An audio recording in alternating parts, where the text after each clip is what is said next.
특별 게스트 해보도록 하겠습니다. 저는 선천적 근육병으로 휠체어 이용하는 장애인이고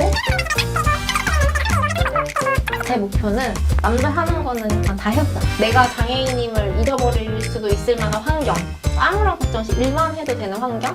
그런 환경에서 일하고 싶다. 또 자세히 어떤 게 있는지 한번 여쭤보도록 하겠습니다. 일뿐만 아니라 그러면은 혜미님이 대학교 때부터 20살 때부터 나가서 혼자 프로 자취요 이야기를 꼭 듣고 싶었어요.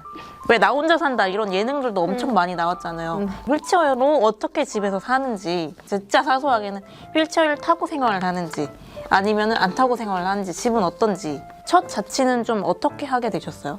사실은 서울에서 부모님이랑 고등학교 때까지 살다가 대학교에 진학하면서 지방으로 가게 됐어요. 저희 대학교 같은 경우에 신입생들은 필수로 기숙사에 살아야 한다라는 규칙이 있어가지고 무조건 기숙사에 살았어야 됐어요. 아, 그럼 약간 강제네요. 강제로 독립이 됐어요. 사실 저는 혼자 살아본 적도 없고, 그리고 지금은 가능하지만 그 당시에 저는 다 부모님께서 저를 들어주시고 옮겨주시고 했었기 때문에 어떤 트랜스퍼가 조금 힘들었어요. 경험도 없었고.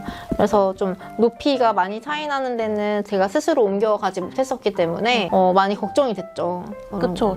완전히 처음 나와서 나 혼자 맞아요. 살아야 되는 거니까. 맞아요. 처음에는 엄청 많이 거의 앞구르기 뒷구르기 떨어지고 난리가 났어요. 예를 들어서 휠체어에서 침대를 옮겨가야 되는데 그쵸. 좀 단위 차이가 나기 때문에 올라가다가 조금 미끌하면 이제 바닥에 이제 제가 찰퍼다고 이렇게 하는 거예요. 그래서 이제 친구들한테 전화해서 나 좀 주워줘, 나 바닥에 있어 이러면 주워주고 싶다. 친구들이 네. 이제 와가지고 저 이렇게 들어가지고 이제 올려주고 이런 식으로 조금 경험을 통해서 다음부터는 잘 안 넘어지는 사람이 되었던 것 같고, 뭔가 살려고 뭔가 미끄러질 것 같아 이러면 팍 자꾸 안 떨어지는, 별로 없는 팔힘이지만 점점 좀 힘도 많이 길러졌던 것 같고요. 오히려 혼자 독립 경험을 통해서 힘도 조금 늘어나는 운동 겸. 저는 사실 수동 휠체어를 많이 이용하는 사람이었어요. 늘 부모님이 밀어주셨고 친구들이 밀어주셨고, 그런데 전동 휠체어를 이제 그때부터 타게 됐고. 그 약간 늦게 타신 편이네요. 맞아요. 얼마나 혼자서 잘 날아다닐 수 있는지, 그때 스스로 어디를 혼자서 갈 수 있다는 게 얼마나 행복한지 맞아요, 진짜. 그때 좀 많이 깨달았던 것 같아요. 전동 휠체어를 타고 이제 좀 생활할 수 있게 된 것도 크고, 이제 여기 부모님 못 와요 했던 게 완전히 좀 독립을 하는 데는 도움이 되지 않았을까라는 생각이 좀 드네요. 근데 저한테는 큰 터닝 포인트였던 것 같아요. 학교에서 어떤 건물의 화장실은 변기가 막 이렇게 엄청 낮은 거예요. 이만큼? 내려가서 일단은 다 해결을 했는데 다시 올라와야 되는데 진짜. 저한테는 약간 클라이밍?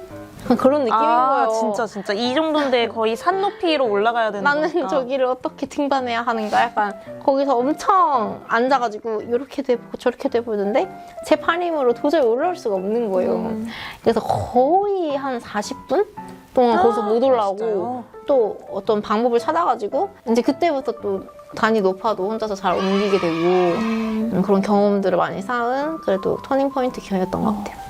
혜미님이 이렇게 덤덤하게 지금 말하시지만 또 얼마나 많은 시행착오 과정을 겪었을지 저도 그러기도 했는데, 많은 시행착오를 겪으면서 단단해지지 않았을까라는 생각이 좀 들었습니다. 재밌었어요. 기차를 이제 많이 탔다고 들었는데 몰라서 리프트를 못 타셨다고요? 지금 생각하면 그냥 검색하면 나오는데 왜 몰랐을까 싶지만 기차에 휠체어 리프트가 있는지를 몰랐어요. 모르는 분들을 위해서 설명을 하자면 기차는 계단을 몇 개 이렇게 올라와가지고 가야 되는데 맞아요. 저희가 지금 휠체어 탄 사람들은 올라갈 수가 없으니까 징해서 높이를 맞춰주고 저희가 이제 갈 수 있는 리프트 시스템도 있는데, 대학교 처음 지방으로 이제 갔을 때 수동 휠체어를 타고 기차를 타려고 친구랑 갔어요. 근데 뭐 어떻게 타야 되는지 모르니까 마치 1박 2일에 김종민이 어묵 빨리 먹고 기차 다시 타기처럼 기차가 쓰면 약간 미션 임파서블처럼 친구가 저를 안아서 막 기차에 태우고 휠체어를 나가가지고 막 태우고, 그 짧은 시간에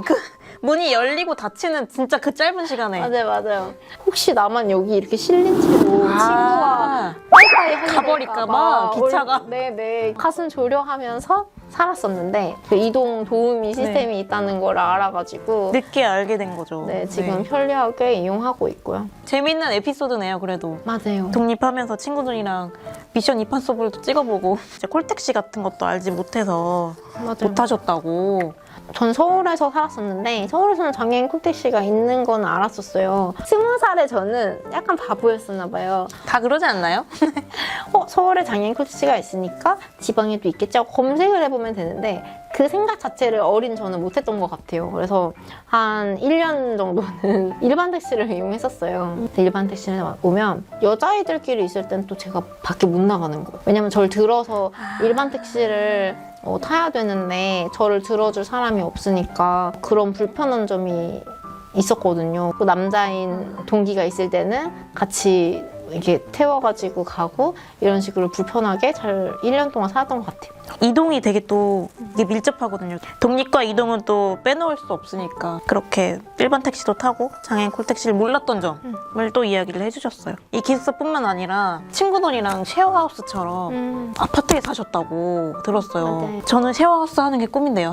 쉐어하우스 생활은 좀 어떠셨나요? 제가 처음에 말씀드렸다시피 제 목표는 남들 하는 거 다 해보자. 였기 때문에 나 졸업하기 전에 자취 해보고 싶어 라는 마음이 좀 있었어요. 기숙사가 아니고. 그것 때문에 해보셨구나. 맞아요. 대학교 때 자취라는 것도 조금은 누구에게는 당연한 경험이고 많은 경험 하잖아요. 그래서 난 이 경험도 해볼 거야 약간 이런 마음으로 마음 맞는 친구들이랑 아파트에서 살았어요. 총 3명 저까지 살았는데 네. 또 제가 외동딸이에요. 그래서 누구랑 규칙이나 이런 걸 정해가지고 지지고 볶고 살아본 적이 없었어요. 이게 완전 그 처음이구나. 맞아요. 그래서 같이 살면서 야 설거지 이제 바로바로 해 뭐 이러면서 이런 규칙을 뭐 서로 합의하면서 살아갔던 그런 경험도 되게 좋았고 네. 또 친구들이 되게 편견이 없어요. 청소 당번을 정하는데 네. 화장실 청소 당번을 정했어요 저희가. 내심 속으로는 나를 제하려나? 저도 청소 안 해도 되면 좋긴 하지만 그래도 네. 날 제하려나? 라는 생각을 했어요. 근데 정말 제하지 않고 저까지 해가지고 날짜 계획을 세우는 걸 보고 진짜 이 친구들이 나를 뭔가 도와줘야 돼만 하는 존재로 생각하지 않고 같은 구성원, 같이 사는 룸메이트로서 인정해주는 기분이어서 지금 친구들은 아마 이 영상을 보고 처음 알겠지만 기분이 되게 좋았고 좋은 경험이었던 것 같아요. 기분이 진짜 좋을 것 같긴 해요. 왜냐면은 나도 똑같이 역할도 하고 청소도 하고 설거지도 하는. 저도 친구가 그렇게 시켰을 때 되게 기분이 좋았거든요. 저도 고등학교 때까지 엄청 고민했거든요. 내가 혼자 살 수 있을까 기숙사에서. 근데 사라지더라고요. 그래서 누군가는 또 혼자 기숙사를 자취를 할 수 있겠구나 라는 생각을 가질 수 있을 것 같아요. 그때는 보조기고 뭐 보조기기 이런 것도 되게 몰랐다고 들었어요. 그러니까 예전이니까 다 모르잖아요. 그런 거 좀 어렵거나 나중에 지금은 뭐 있거나 이런 거 있을까요? 그 기숙사 생활할 때는 네. 그냥 휠체어로 들어가서 의자 옮겨 앉아가지고 씻고 뭐 침대로 옮겨가가지고 생활하고 다 휠체어에서 약간 미국식으로 생활을 했어요. 그냥 그 친구들이랑 아파트에 살 때는 휠체어를 타고 밖에서 바로 들어가서 살기에는 조금 어려움이 있어서 제가 이제 휠체어에서 내려와가지고 바닥에서 그냥 이렇게 손으로 이동을 했거든요. 네.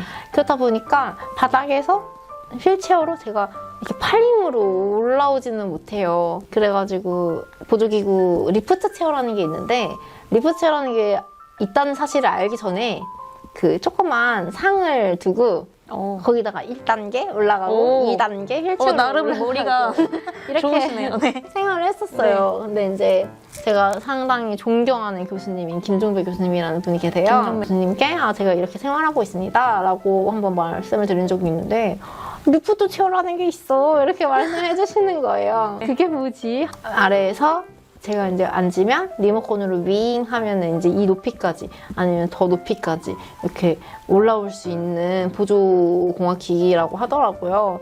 지원을 받게 돼가지고 원활한 자취생활 필수품이고 맞아요. 지금도 되게 유용하게 사용하고 있거든요. 그래서 그런 기기들이 조금 더 삶을 윤택하게 저같이 몸이 특히나 또 불편한 사람의 조금 더 원활하게 독립할 수 있도록 도와주는 것 같아요. 저도 늦게 알았거든요. 휠체어 체어 정말 유용합니다. 많이 아셨으면 좋겠어요. 그렇게 해서 좀 혜미님 여러 보조기기나 이런 시행착오들 과정을 겪어서 지금은 잘 자리를 잡고 또 재밌게 사시는 것 같아요. 독립에 대한 이야기를 좀 들었고, 그러면 사실은 제가 제일 궁금했던, 사실은 연애가 너무 궁금했거든요. 뭐 이런 장애를 가진 사람의 연애가 많이 안 다뤄졌잖아요.